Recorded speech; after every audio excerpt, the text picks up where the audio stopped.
Hi friends, in this video I'm going to teach you the difference between an interface and an abstract class. So let's get started. Now in an interface, all of the functions inside an interface will be abstract. So we don't actually need to type out abstract because it is already abstract. But for an abstract class, at least one of the methods will be abstract. But we don't actually need to make all of them abstract. But for interface, it is automatically abstract. And whenever a method is abstract, we would need to override it inside another class. That's why I have this dog and cat class, and I've overridden the abstract methods. So now if I go to the main class and I print out dog.age, since I've overridden the dog's age from the animal class, become 5, this would print out the value 5. Now if I change the interface to be abstract and make it be a class, you can see there'll be some errors. This is because Java doesn't know if you're making this age method to be abstract or not. So we have to specify it's going to be abstract or not. So let's say if we make the age function to be abstract, so abstract integer age, but for nickname we'll just leave it to be a normal nickname function. So I'll just make it to be a function and it will return like no nickname. And now since this is an abstract class and we have an abstract method, that means in another Java file we would actually need to override this age method. So that is why in dog, first of all I'll just extend animal, and we have this function which overrides the abstract method in the animal.java file.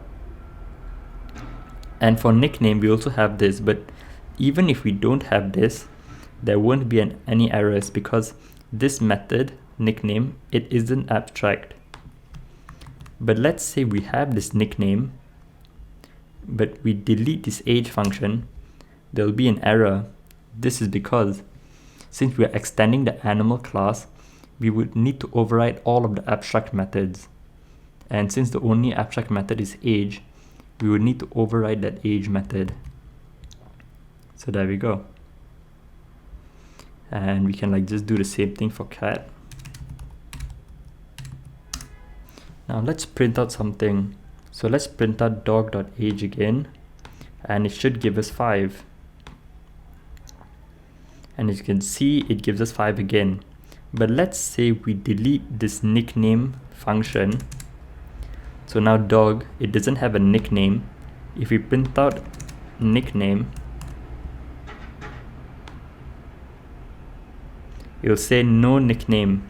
This is because since the dog class doesn't have a nickname, it will choose the default nickname inside the animal class, which is no nickname. And if we want, we can also implement new methods inside this class. We can say string rail name, and we can put the rail name as doggy with a semicolon, and that is fine. Now if we make another abstract method inside the animal class, so abstract integer human age or something, you can see we will have errors inside this class dog and cat. This is because since this is an abstract method, we would need to override the method inside dog and cat. We just use quick fix and add unimplemented methods. This will pop out, and we can just implement the age to be anything. That'll be fine.